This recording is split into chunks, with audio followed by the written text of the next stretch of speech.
This is the Alternative Investing Advantage podcast from Advanta IRA, where we show you how to explore investments beyond Wall Street and open your eyes to new options for your portfolio. It's time to take control and give yourself the freedom to choose where you invest your money. Hi, and welcome to another edition of the Alternative Investing Advantage podcast. My name is Alex Perny, and today we are very pleased to welcome on Chad Ackerman of Care and Chad Ackerman Real Estate. Now, more often than not on this podcast, we talk a lot about specific investments, right? And it's always good to dig into the back end and understand how these things work, where you can find value in the margins, and a lot of what kind of makes these things tick. Whether it's things like ones I've done already this week of investing in emerging markets with AI technology, investing into different types of commercial real estate projects. We just did a great one last week on looking at specifically how to look at retail investment in the commercial real estate space, which is something I find fascinating and very undervalued and very, not looked at as much. So there's definitely some value to be carved out in there. But more often than not, again, it really is kind of focused specific on the underlying investment that people are looking to go out and do. We've done it a few times, but I think there definitely is a ton of value in looking at the process and the mindset that goes into making a shift, because not too many of us, very few exceptions, land directly in a position that is, passive income or, we kind of start out at a 9 to 5 and then transition into something else. While understanding the investment structure on the other side of that can offer a lot of those benefits a lot of us are looking for, that transitionary period or kind of how to take that step is something that is, oftentimes overlooked with the, goal of looking at the end and not the progression to get there. So that's what we're going to cover today. It's something that I feel is very important, especially for those of you that are, looking at some of these things saying, hey, it'd be great if, or I wish I could do it because, and trying to take some of those steps to get out. And Chad has a great story and definitely some good things that we can discuss here today exactly to that effect. So Chad, really appreciate you being on with us today. And the best place to always start is at the beginning. So if you wouldn't mind, give us a little bit of background about yourself and kind of how you came to be in your current position with what you're doing to help people in this endeavor. Sure. Yeah, it's a book by all means. But Alex, I first and foremost appreciate you having me on the podcast. Really glad to get the time and be able to share my story with the people, your listeners and everything else.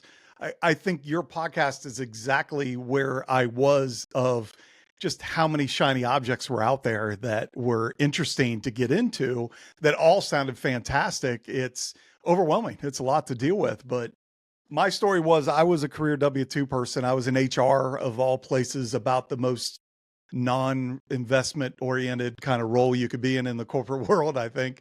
I grew up in that space. I was analytical because I was in compensation. So I at least was comfortable with numbers and kind of underwriting sales compensation plans. But I did 25 plus years in the corporate world and finally got bit by the bug to say, I want to find something else. I want another safety net, just some other backup plan. I still enjoyed the W-2, but I loved real estate. I bought several houses for myself, but I never bought any investment properties. And so in 2018, I started kind of chasing that tail of, boy, I'd be interested in looking into real estate investing more. And again, a lot of shiny objects. So I was dazed and analyzing and not really taking steps forward on anything until I stumbled into, got introduced to passive investing in syndications via a local meetup group here in Columbus, Ohio. And it kind of clicked of like, hey, that's the thing I think I'm looking for. I need to learn more because I could stay in my W-2. I don't have to become a landlord. I don't have to deal with tenants and termites and everything else, but I can get the benefits of real estate. And as I dug in and learned more, it became my thing. It became the element I was looking for, that I could still be a professional and I could scale without having to quit my job and do everything. Now, my goal was to leave my W-2, was to get out of it, but I needed to create that passive base first before I could get to that point. And I jumped in, met a group of people here in town. We started at a local meetup that really dealt with active investing in single family rentals and so forth. And we wanted to start a spinoff that was focused on passive. And we got 10 or 12 people that agreed that they would be involved in it. And our first meeting was scheduled to be March 18th of 2020, and the world shut down on March 15th of 2020. So we never got to have it. We got put on Zoom instead. And honestly, that was the best thing that happened to us, because then we could invite people all over the country that we knew that were in this space.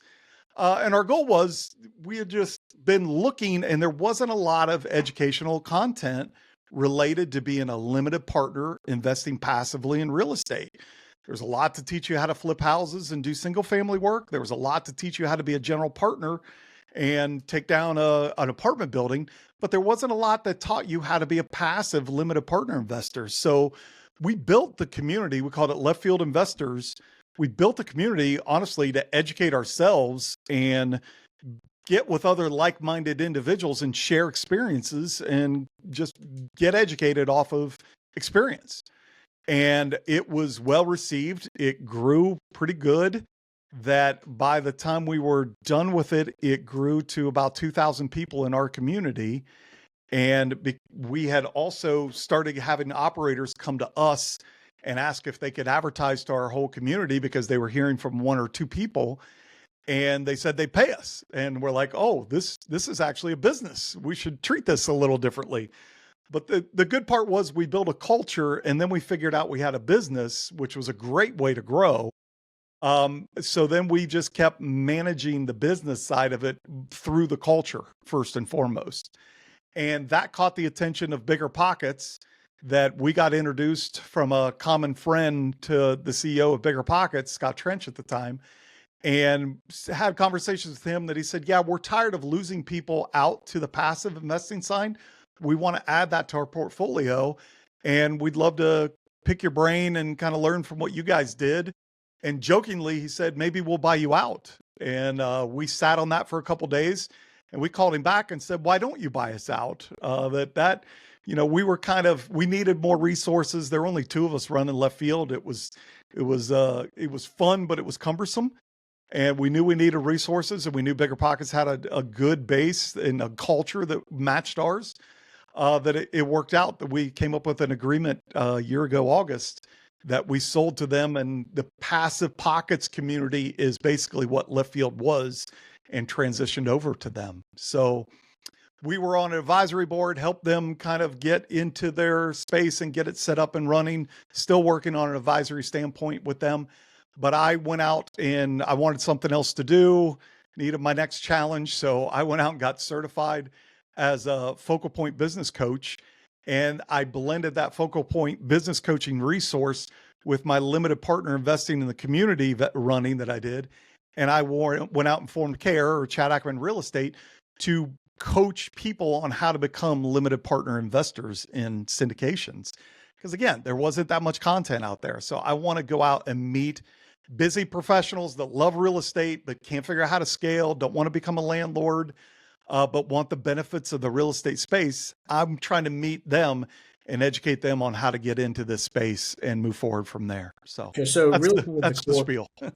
Awesome. Well, we'll certainly appreciate the background, because again, when it comes to almost anything in the alternative asset space, and especially real estate, there are fair few exceptions to the kind of commonality that no one really starts out in it, right? Yeah, right. No one, there certainly are degrees in it, but you don't come out of college and just hit the ground running as a real estate professional. More often than not. More often than typically, it is a second chapter of most people's professional and investing careers, is getting into real estate.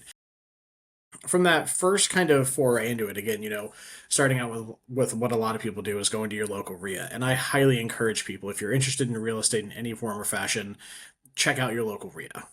They come in different forms and flavors. There is a spectrum of good ones, bad ones. If you get an icky feeling, it probably isn't the best place for you, but there are great ones out there. The quality of people that you can meet through them. I have met some amazing people, some people I have known and done business with over the past almost 15 years, right? Some very good people in these things, but it's a great place to start. If you don't know where to start at your local RIA. Start at your local meetups, go to a bunch. They're all different. But again, you kind of started there. And what was kind of the big thing that didn't draw you to single family first? Because that's normally kind of the coursework, right? That's the schooling that most people do as they go. They go to a single family, like, you know what, for the same exact amount of work for two houses, I could do that exact same amount of work and then get exposed to, instead of two doors, now I can get exposed to 20. Right. So was there a particular reason, or did you maybe have one or two single family like investment properties that led you to gravitate towards the commercial side? What was that kind of transition or initial foray look like for you? Yeah, I was definitely interested in it and researched it and was in paralysis analysis by all means. Behind me are a ton of books to teach me how to vet a single family deal and estimate costs, and all the bigger pocket books are back here kind of thing. So I was fishing in that pond, but as I fished, I was trying to figure out how to scale to replace my W-2 income. And the volume of single family doors that it was going to take overwhelmed me, and it left me to where I wouldn't take action because I'm like, if I start it, how do I keep going? And I had friends that had been doing single family. My best friend, he had had 15 doors, and I watched him, every weekend he was working on something, every night just about he was dealing with something from the business that I'm like, it just wasn't pulling me in to really jump in and get going on it. I attended that local RIA and listened to 4 or 5 different speakers. And the last one I went to, one of the founders of that RIA got up and talked about how he left his W-2 job because he invested passively in real estate. And he explained the syndication space a little bit. And I'm like, that's the thing that I'm looking for. I like that I can scale in it without the headaches of having to deal with it and vet contractors and vet property managers and vet tenants and everything else. I could vet an operator and trust in them and then turn my money over to them and get the benefits of real estate without having to do all that on my own. And then I could scale that a lot easier while I'm still on my W-2. And so that's what won me over. And I never bought an investment property until I bought into a syndication that was a 17-story building in Cleveland, Ohio, that was an office building that the guy was going to convert to apartments. And it was a shiny object for sure. But it just made more sense to me of like, here's how I can reach my goals through real estate without having to do all the active side. That just won me over because I'm like, I like my W-2. I'm okay being in it. I don't want to leave it, but I want to build this safety net and eventually get out of it when I'm ready. Yeah. This was finally the avenue that let me do that kind of thing. So that's a heck of a project, converting office space to Yes. to apartments and condos, man. It's one of those things where I've talked with a few operators that do it, but you don't realize how much stuff is not in an office that needs to be in an apartment building. It's not just Yes. it's not just four walls. Like, you talk about a big plumbing bill and a big Sure. electric bill. Yeah. No, they were taking it. It was a historic building too. It was the last historic building in Cleveland that hadn't been remodeled lately. And they were taking it down to the bare bones and build it all back up from scratch with all the regulations of dealing with a historic landmark as well. It was a Rockefeller building, for crying out loud. Rockefeller built it back in the day. So That's cool. like Yeah, one of the big in talking with a few of those people, and just some of the cool things you learn through the way in the process, which is a good anecdotal thing to note, especially if you're talking with operators that are in there in that space. Is look how much it costs to bring something up to fire code with sprinklers and wiring. You want to see something crazy? Look at fire resistant wiring, like mineral coated wiring. How much that stuff costs? Yeah, rip out what's in there, put in the new. Yeah. Yeah, that I was talking with an operator who does assisted living facilities in Texas, but they normally try to buy old like smaller like apartment complexes and then renovate them to that, and that was kind of an interesting segue that we talked about of him saying everything was pretty good until I got the fire code bill, and that was like a $250,000 bill. I'm like, aha moment. Yeah. Well, to me, that's a good way to vet an operator of asking questions about things like that to see how much of their own due diligence they've done, how veteran they are, how much they understand what they're getting into, and have you been conservative enough with your underwriting to accommodate for those kind of things. So absolutely, great questions asked. And that's a really good thing, is that a lot of people think, okay, it's looking at a single family property is simpler and more complex at the same time, right? It's kind of apples to oranges, and in my opinion, and what I've experienced in the single family space that I've operated in and the commercial space, is that when you're looking at single family, you don't have to look at the operator too much, right? You know yourself. Hopefully, you know yourself. There's a Right, whole right. podcast you could do on, self-realization and your own mindset. You're looking at that property, right? It's like, okay, this needs a roof, wiring, paint, drywall, some landscaping. The comps on the rent are this. Okay, cool. Let's go forward. The It's a lot less of that. But it still plays into the effect of when you go into the commercial space. But it's you are turning your capital to part of the trade off in passive investing is that you are turning your capital over for someone to steward it versus you doing it. And really, where you need to do understand how this operates is that how you vet who you invest with, right?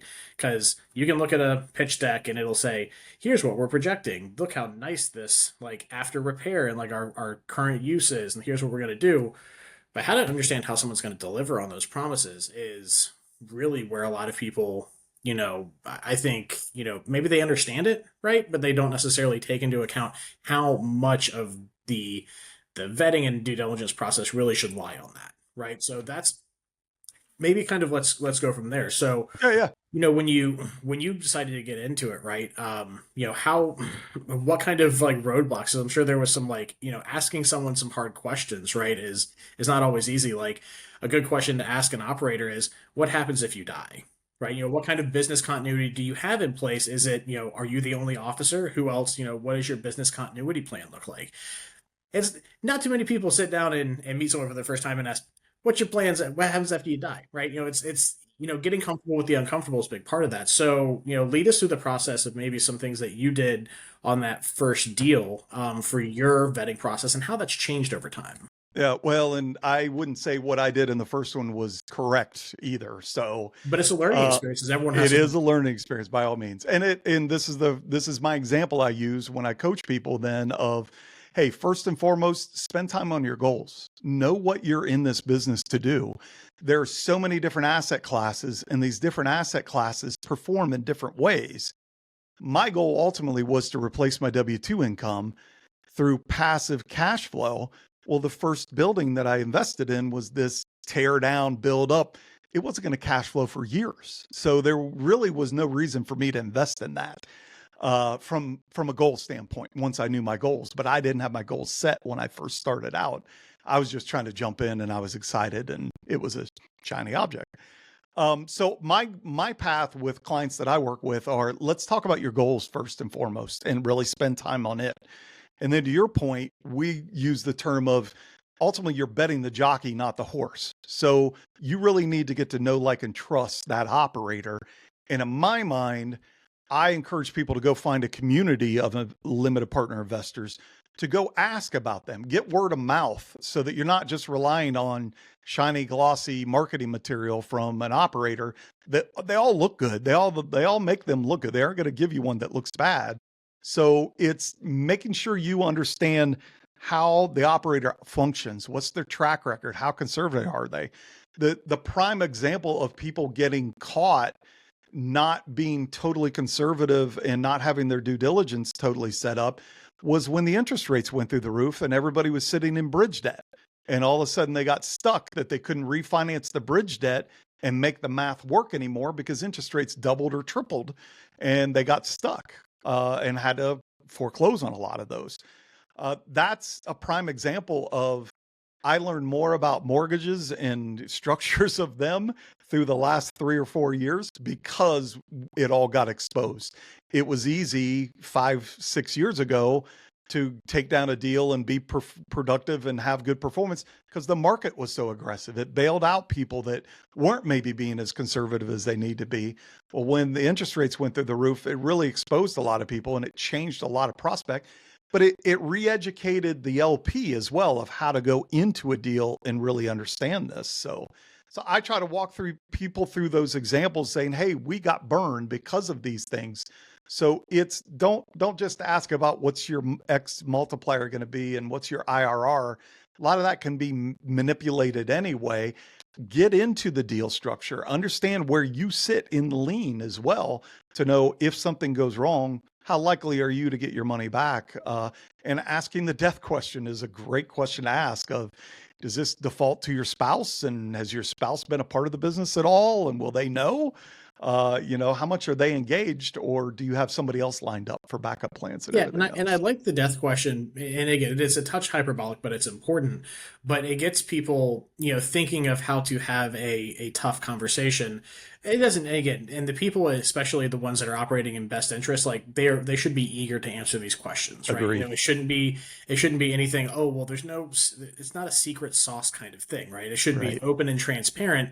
And again, it shouldn't be, they're certainly trying to raise money, but if they are after you for it, again, you know take your goals and also make sure that you're not chasing something that you Yes. shouldn't be chasing. Don't chase Yeah. bad money with good money, or Yeah. bad investments with good investment or good money.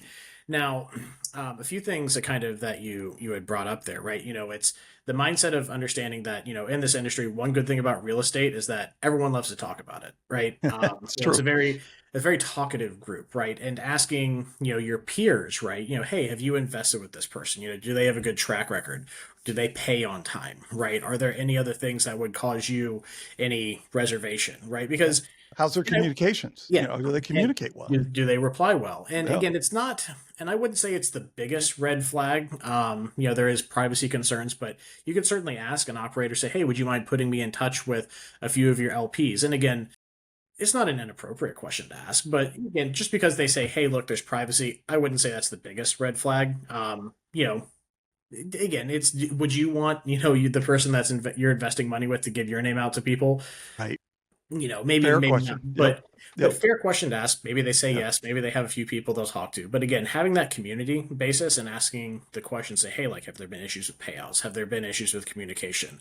Have you gone through one full cycle with them, either through a refi or some type of liquidation and sale? Like, seeing what the community has to say about that is very good, because again, they can tell you one thing, but if they're not producing it for the investors, that's kind of a whole other thing as We'll well. spread. Yeah. I always said in our community when we had left field, if we could bottle and sell the word of mouth, that would be worth gold to an operator, because that word of mouth travels so well, that people were clamoring just to hear that somebody had some experience with an LP or with an operator, and it went well. That served really well in the community, to get people's interest up anyway, and then reach out to that operator, try to get to know them themselves. But the questions up front, I think, are huge. That we had a list of 50 or 60 that we put out for LPs to ask. And we said, ask everyone, because it isn't, they shouldn't feel it's cumbersome. They should be able to interact with you. And if they don't answer those questions well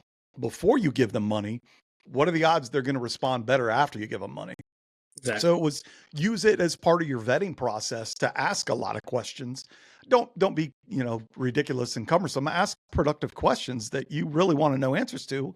They may not be able to give you everything, but do they have a good response why they can't? And are you comfortable with that? And it gets very individualized. It's your own risk tolerance of, is them not being able to give me an LP, is that enough of a red flag to say no? It's individualized. Some people will say, yeah, if they won't give me an LP name, I won't invest with them. Others will justify it like you and say, well, yeah, privacy makes sense. I don't want them giving my name out, so I shouldn't expect them to give others either. So it gets very individualized when it's all said and done. Yeah, exactly. And just being comfortable with asking those questions, because, more often than not, in our thought process of making money in general, if you're coming from a W-2, is that, again, you should always ask. If your boss asks you to do something blatantly illegal or bad, like, yeah, ask questions. But most of the time, it's like, you have a job to do. Okay, I get paid for my service that I provide, my value, and that's it. There's Yeah. not much interaction as far as, kind of, really digging into that and looking at it. Yeah. But Yeah. from that perspective, again, the kind of getting into it, right? So from your own perspective, and then we kind of branch out into kind of how you like to coach your community, is that you did your first one. When it came to, were there any things that you kind of had, that you learned, maybe I should have asked this, or maybe I should have kind of gone about it a different way? Again, to your point of saying, hey, I want to replace my W-2 income, and I invested something that's not going to cash flow for 4 years. I think everyone kind of see that being, the easy identifier of, Yeah. okay, it might have ended up being a good deal, but was it a good deal for what your goals were? Probably Yeah. not. Right. Yeah. So what were some things that, like, you really learned and, took to your next one to help you make you more successful from that first deal? Yeah. I think I've learned something on every one of them. It feels like, You had your kind of high level metrics that you liked when you started out. It feels that the multiplier, the IRR, the cash on cash. But as I grew, like I said, mortgage, structure became a bigger part of it. Debt service ratio became a bigger part of it. The minimum required renters became a bigger part of it. Knowing what their break even points were, you learn so much by going through. That's why part of my coaching is just let's take action, because you're going to learn so much by getting involved in one, trying it out, learning from that process. That'll help you grow and help you become more intelligent for the next one that you do. And if you stay in it long enough, you're going to have situations that go bad. It's just the nature of the beast. That first one I invested in, I actually have lost all my money in it because he couldn't get the construction loan to get it converted. He couldn't get it all approved. He had bridge debt on it. He got called and he had to eat it. And so, I've made mistakes. I've lost money in this business as well. So you run that risk. But I feel much more tolerant in this space than I do in the stock market because I can study it better. I can talk to the operator that's going to be doing this. I can't call the head of Apple, and ask them what their strategies are. But I can also, learn from a community of people that have been involved in this too. So I can mitigate some of that risk by getting involved with them. But I liked it so much. I'm a 401k liquidator. I ended up burning my 401k, paying the tax, paying the penalty, and moving it all over into real estate because I liked it that much. So I'm a big believer. 401k. Why'd you do that?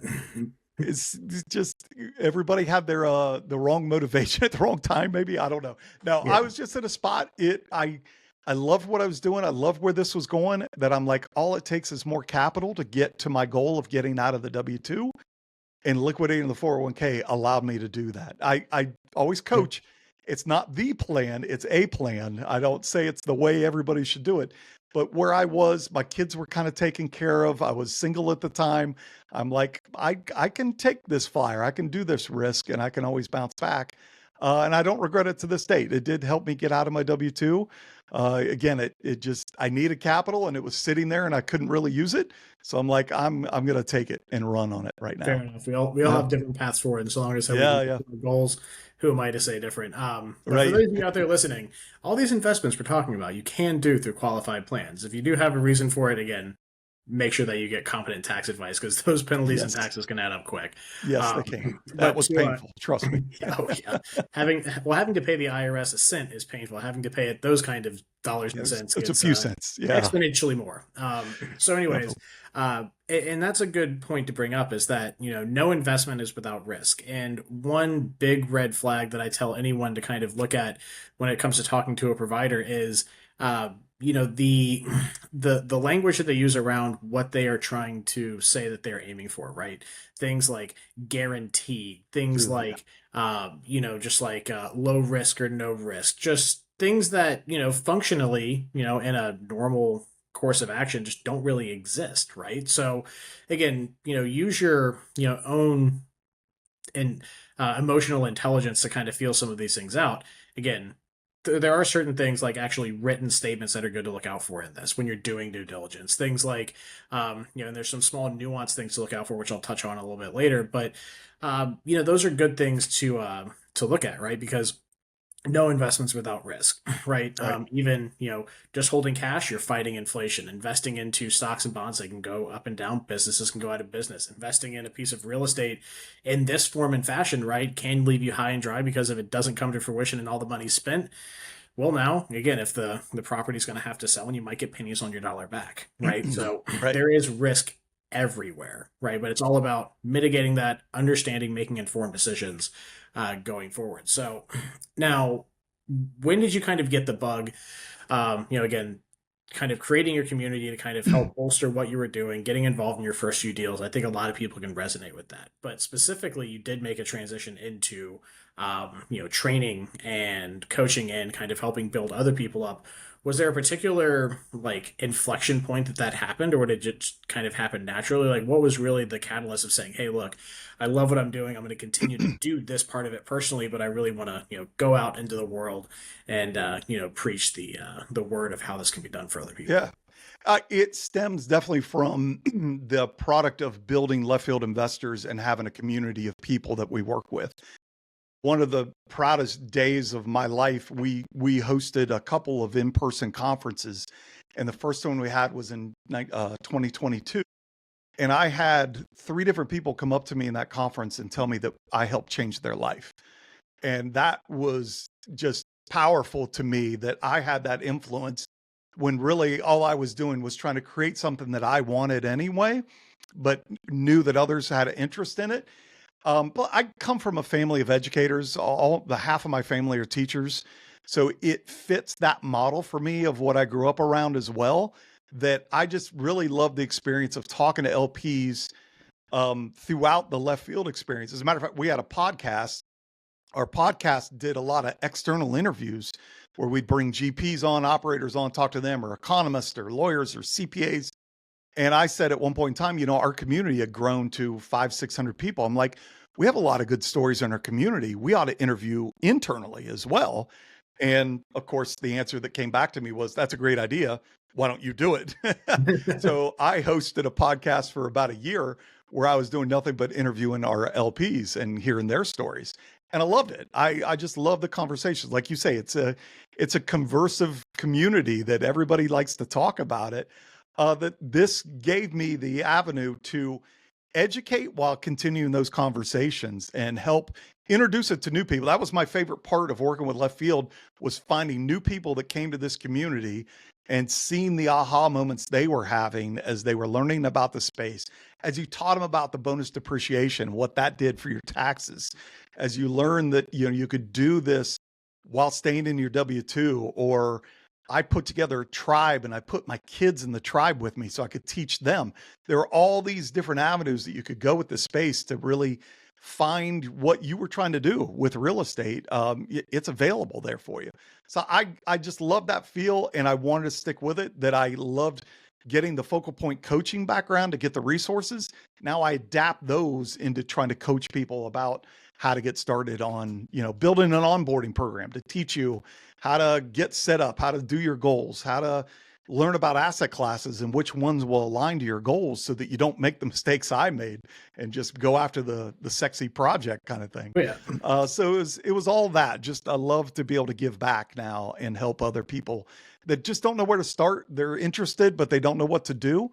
I want to give them a little guidance and steer them down the road. And that's awesome to kind of see how that kind of matriculates from your initial just wanting to get out to then kind of coming full circle to help people do what you did. And I think that's very admirable. Yeah.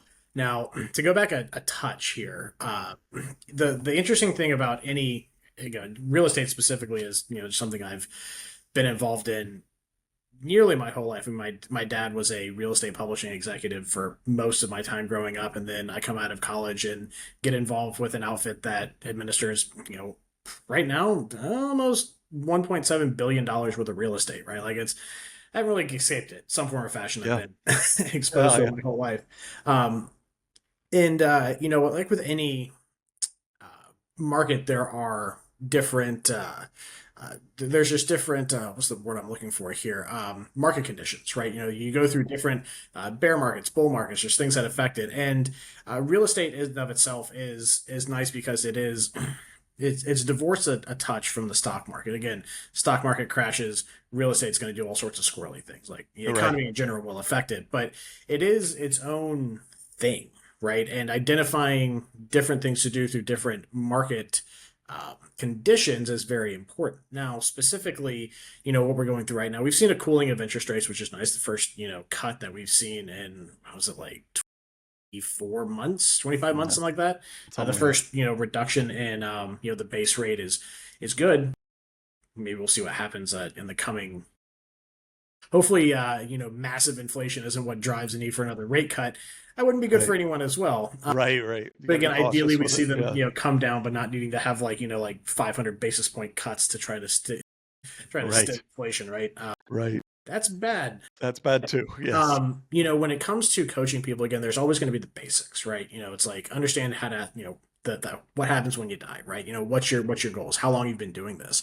But are there some specific things, at least, right now that you're, I think are pretty salient points for people that are maybe just getting the bug to look out for, where you should, again, always focus your due diligence wholly, but, certainly some more important things than others at given times. So at least right now, again, no time to talk about the present like the present.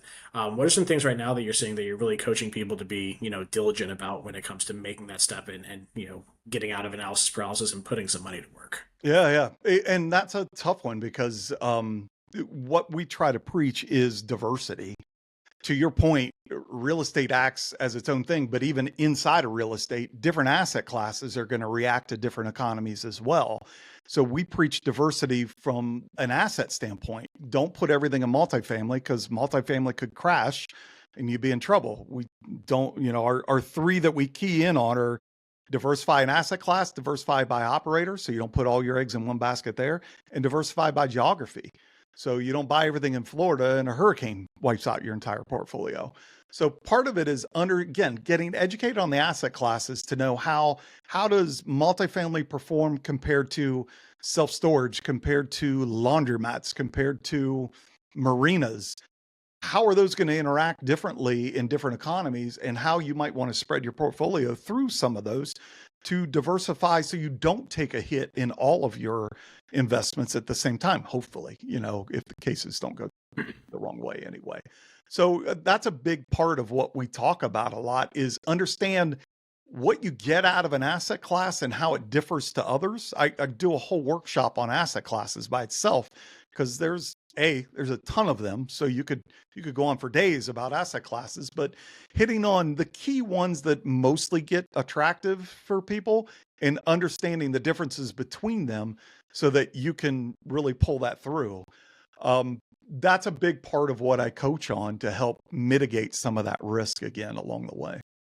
Yeah, I think it's a really good point that you bring up of, looking at, and it's kind of the the intermodal, like, uh, relationship between what your goals are and what you're looking to accomplish is really going to kind of figure out what asset classes you should focus on, right? Again, Agreed. like, So you got to start with goals. It's got to you got to start with goals because, again, and it's great that we can kind of keep coming back to your first example, right? Like, if you're looking for immediate cash flow, again, there certainly is big benefits and potential upside to a ground up development, right? Your exit can be huge, but your cash flow is going to be minimal, right? Yep. There has to be tenants in there or something paying money. The GP is not just going to pay out of their goodwill and just hey, here's money, right? Sorry, but here's your money back. Yeah.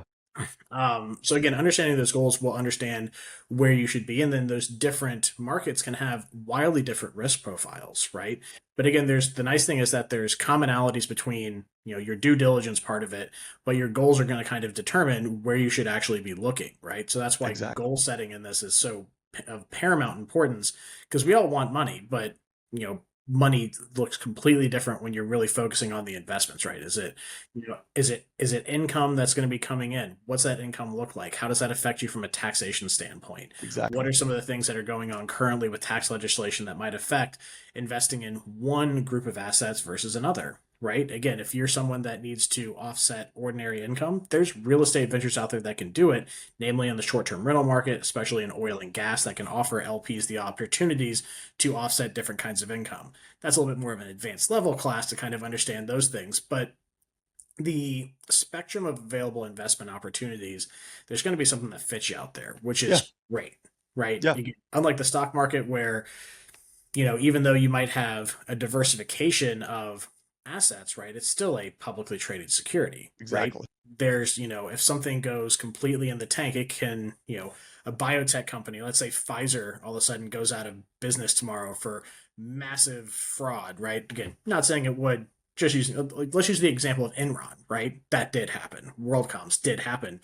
It has a whole ripple effect on the entire stock market, right? It's not just this one company was doing something bad, right? Enron, bad, but your holdings in McDonald's could go down. I don't think two things are as different as an energy broker and a hamburger joint, but it does happen, right? Whereas with real estate, you get a lot of different insulation factors from different markets that can really help to provide some additional security. Again, so long as you're doing your due diligence and doing these things right. So we coined the phrase You got to be an active passive investor when you do this space. So it's called passive investing, but you've got to be active leading up to investing. And then once you invest in a deal, then you get to be a little more passive on that deal. You should still watch the communications, see how it's performing as best you can. But there's a lot of work that goes into it up front. Due diligence is the biggest part of this whole process.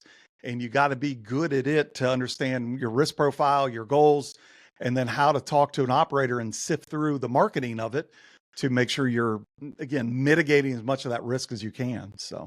Yeah, and especially in a market like we're in today, right? Where, Yeah. you alluded to it earlier, is that, and the example I kind of use for a lot of people is that up until the end of 23, right, you could be in the commercial real estate space for 10 years and basically have, unless you just absolutely didn't know what you were doing, really not have too many misses, right? Right. Money was Right. getting cheaper, real estate values were going up. Even if you did get a little sideways, you could pretty much bank on being able to refi out of that. And even towards, 2019, when things started to get a little bit, dicey again, then you have COVID happen, you have the massive stimulus and rate cuts that happened, and people were still able to get out of it.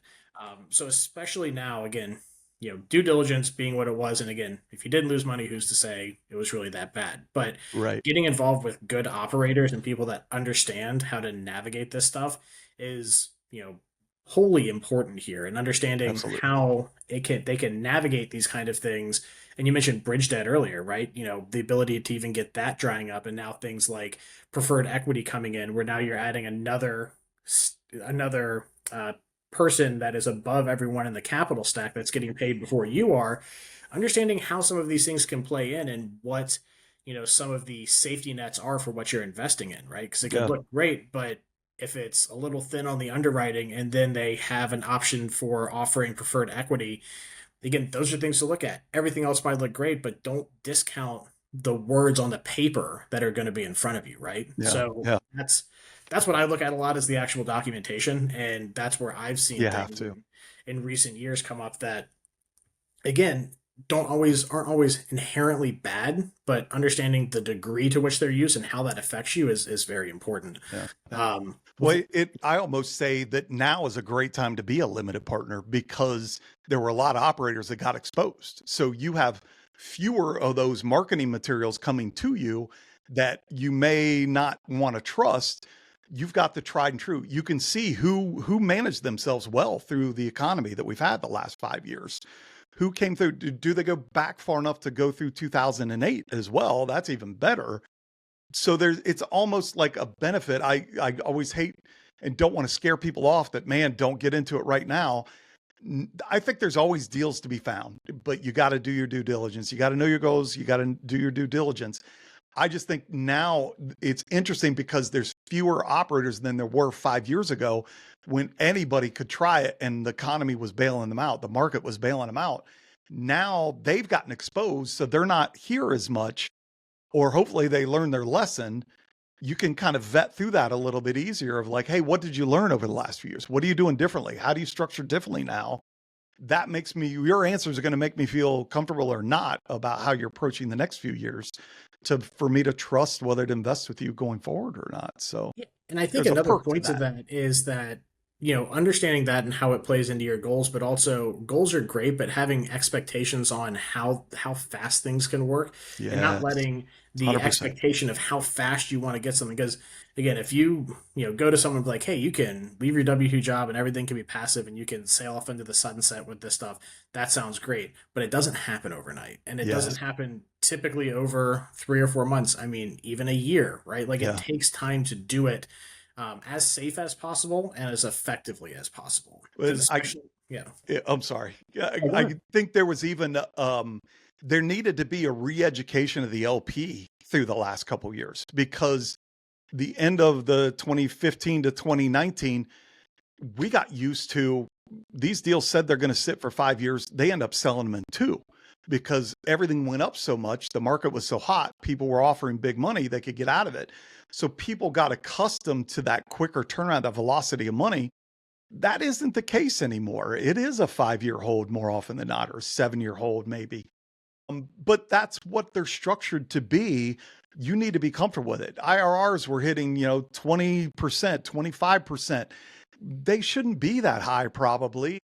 Getting a 16%, 14% IRR, you should be kind of happy with that this day and age too, depending on Yeah, what and it is. with cap rate compression, I mean, you don't Yeah. get the values exceeding so much of what the actual NOI of the underlying asset can produce. It drives it to be like that, right? Yeah. It's like, okay, and again, for that, it's sometimes it definitely is the best interest of the LP for those liquidations to happen, because if you have Hmm. massive appreciation and you can return 20% IRR in 2 years as opposed to just aiming for 12 over 5, like Right. that's a fiduciary responsibility that I think, Agreed. shouldn't be overlooked, right? If the Agreed. values triple, I think, yeah, get your money out and then go for it again. Exactly. Again, that's just the nature of the market right now with Yep. the expansion on cap rates. Again, you have a cooling off of the equitable appreciation, but you still do have rent growth. So I think we're again stabilizing in the marketplace from that perspective. Especially when it comes to things that I caution people, again, just in general, on looking at paperwork. Again, things that are still some kind of safety net things that you have to be aware of, right? Like things looking at what is their propensity for bridge debt, what have they done in the past, do they offer preferred equity, looking at how they pay returns. One thing, and I haven't seen it too much anymore, but there was a point in 2020, 23 and 24 where I saw some things that were popping up in our area where LP or for GPs were stating that it was a return uh, of capital instead of Of a return capital. on Mhm. capital, and that, That's a big word difference right yeah, there. that Yeah. those two letters can make Mm, a huge difference. And if you don't know what that means, then again, it's innocuous enough, but it completely changes the paradigm of what your does. investment is. You're Yeah. getting basically paid out and reducing your basis in the property until you're paid out at a certain rate of return, as opposed to continuing to get that benefit, getting a return on your capital, and then getting to take advantage of a waterfall event at the end in a sale or a refi. So again, Big big difference. things, big issues in small letters. Yeah, exactly. And again, those are things that, again, having a group, like you're putting together, having a good community where you can talk to someone who hopefully they didn't get burned too bad if they got into something they didn't realize with that, but can be like, yep, I remember this one lesson I learned from this deal. Looked great, but this one small thing is what really was the fly in the ointment for that. Yeah. Yeah. And again, I really love the community that is based around real estate. There really isn't that for, or I should say, a community of people with good intentions and experience, unlike you see with a lot of the grift in the security space, right? Mm. There's a ton of it, and there's good people out there. There's certified financial planners. There's people that will help you and act in your best interest. But there's a lot of noise, right? Especially in the social media space that we live in. And there's a lot of noise in real estate too. You see big flashy stuff with come to our seminar, pay us Right. gobs Run of to the money that back you of the could have room. invested in real estate, right? It's not, the stuff is, it takes time to learn and understand, but it's not rocket surgery, right? Yeah. Yeah. Well, I'm always be cautious of the guy that's on TikTok with a rented Lamborghini talking about this could be you. Trust your gut in some of this as well. If it feels icky, it's probably icky. And like one of the other, to use more terms, but one of the other things I coach is get over FOMO. Don't get caught up in fear of missing out. There's always going to be another deal. So if something feels icky and, red flags for you a little bit, trust it and walk away from that and wait for the next one that doesn't have that feel to it. Because there's going to be another deal. Inevitably, it's going to happen. Yeah, I really want to see someone on like a good real estate, like, and you guys probably might get stolen. Heck, I might even do it. But have like the TikTok where you show like the guy going out doing the real estate, but driving like a beat up Tacoma, right? Like Yeah, there those you are the go. people that you should be looking at. It's like, That's I'm putting right. my money to Well, work and making money over here. This is a utility. Like, yeah. you can't haul a sheet of plywood in a Lamborghini. I'd like to Yeah, see yeah. them try. It'd be fun. Just strap it. Right. I wouldn't recommend it. Well, no, Turn it into a there's sailboat. an operator that we've dealt with in the community. Love the operator. They're actually really good. But one of my beefs with them is every month I get this high glossy 10-page mailer that comes to in an 8x10 booklet that comes to my house via mail that I'm like, man, I'd rather you not spend the money on this and give me more in my return or something than the value I'm getting from this printed full color message that you're sending out once a month. Send me an email instead, and that's free. Won't cost me anything. And then you can put more into the rest of it. But Exactly. And also to, again, to the due diligence part of that and feeling comfortable with the people that you are investing with and can resonate with, right? It also kind of gives you a little bit of a lens into how they operate things, where they're, what they're looking to spend money on, and whether it is of value to, the money that you're going to be giving them, or you don't think it's necessarily going to be a value.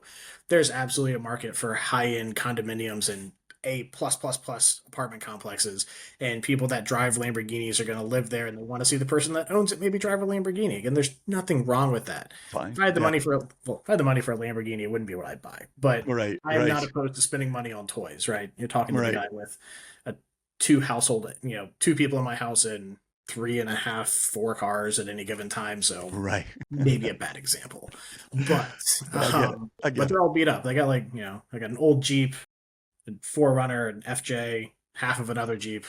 Nothing fancy. But again, just understanding that there's also psychology in this as well. Of if you're comfortable with them from a multitude of different angles, they can say the right thing, but trust your instinct. But again, to the analysis paralysis point of that you're making, you gotta it's you can't win the lottery unless you buy the ticket, right? You gotta go out, you gotta get involved, you're gonna learn some things. It's not You're always gonna gonna learn a be lot pretty, more.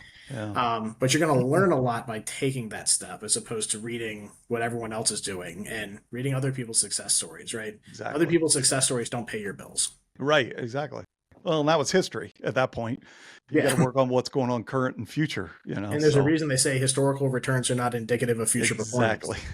Exactly. It's right there in the prospectus. It'll be right there at the top, maybe paragraph or two is the first thing you're going to read the first time you get to read your first PPM, right? PPM, and those things are fun to read. Right. Written about 90 to 150 pages of really dull reading. I mean, there's a workshop on that too. Just understand.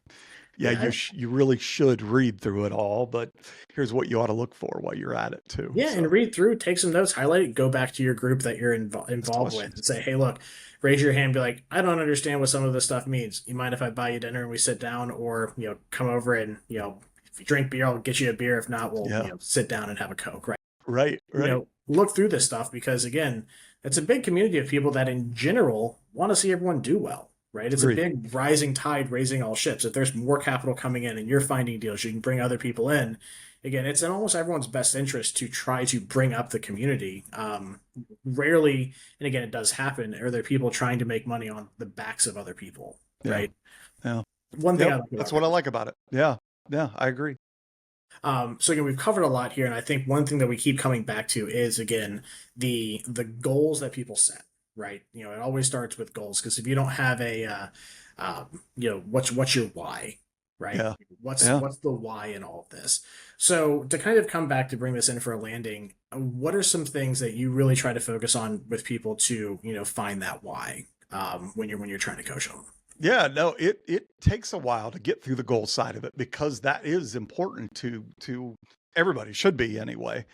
It just depends on how many layers you could peel with somebody and get into really understanding. Surface level, you want to replace your W-2. Well, why do you want to replace your W-2? Well, I want to be able to spend more time with my family. Okay, that's good. What exactly do you want to do? Well, I've been missing soccer games, so I want to be able to go attend soccer games. Like now you're getting to more core stuff that really is important, that's going to drive you to really want to do this. My why was, my kids were grown. They're in their late teens, early 20s. Mine is more about, I want to educate them so they can make better decisions with their finances much sooner than I did. I didn't get into this space till I was in my 40s because I didn't know enough about it. I want to teach them at an early age as they go off into their careers and start getting a little bit of money. Their expenses are as low as they're ever going to be. Yeah. So this is as cheap as it's going to get right now. How do we maximize what money you are making? Because you're probably going to ratchet up quicker than you ever will too. So how do we utilize that benefit of low expenses, higher increase in income to build your wealth and help you have better choices than what I had earlier? And if you enjoy what you're doing, great. Keep building your wealth. Don't worry as much about the cash flow. And you're building your own security for down the road then. That's an ideal situation to me. So I feel like the getting into the goals, like I spend multiple sessions on that with people typically, because it can be painful at times of trying to pull out, dig down into understanding what they're really trying to get. And then, okay, now how do we go about pulling asset classes that will align to what you're trying to do, teaching them about the asset classes and why you want to get out of your W-2. Well, let's ignore development deals then, because it's going to take too long to get cash flow. That cuts out so much noise from your inbox, because you're going to start, as you get into this, your inbox is going to fill up as operators get your name and your email and know to reach out to you. And, to me, then the more black and white we can make it through the goals, then the less emotion you have in this. And emotion is what causes us to make bad decisions. So It's trying to really cut down on that so that you can stay on top of this as long as you can. I got emotional about that first deal. I could jump into it. I wanted to get started. I wanted to do it. It sounded awesome. I live in Columbus, Ohio. So it was 2 hours away. I went up and saw it and everything else too. But it wasn't the right deal. I shouldn't have gotten in that deal at all. Hey, well, we live and we learn, and hopefully your lessons, don't add up to too expensive of a college career. Exactly. This, right? Exactly. But the nice thing about these educational expenses, you can write them off on your taxes or part of true. That's true. Losses do offsetting income from investment losses offset other investment income. So exactly. So again, that's a nice thing. You can't write off your college expenses, but you can. Right. Yep. Well, again, it's been great talking with you. I really, it is refreshing. Too often, I dig into the specific investments, which I love, and it's very valuable to learn about a bunch of stuff. But getting to kind of take it back to at its core, what getting involved in real estate means to so many people is something that I think there's not enough content on. So if I can do my little part in the ether to bring some of that to the masses, hey, I did my job. I appreciate it. Yeah, no, I enjoyed the conversation too, Alex. I just, as you said, it's a community that just loves to talk about this space. That's what got me started in it. And that's why I'm still doing what I'm doing. Yeah. Try to meet more people that aren't sure how to get into it and start talking to them about it and let them see. Absolutely. Awesome. Yeah. Well, if people are interested in reaching out to you to learn more about the kind of services you have, or coaching, mentoring, or different opportunities or to network with other people, what's the best way they can reach out and find you? Yeah, so you can find me on LinkedIn, Chad Ackerman on LinkedIn, or go to my website, chadackermanrealestate.com. All righty, Chad. Well, I do really appreciate it. As always, this has been the Alternative Investing Advantage podcast. My name is Alex Perny, and we will see you on the next one. Thank you for tuning in to the Alternative Investing Advantage podcast. Tune in next week for more investing tips and strategies. Want to hear more episodes of the Alternative Investing Advantage? Search podcast at advantaira.com and subscribe.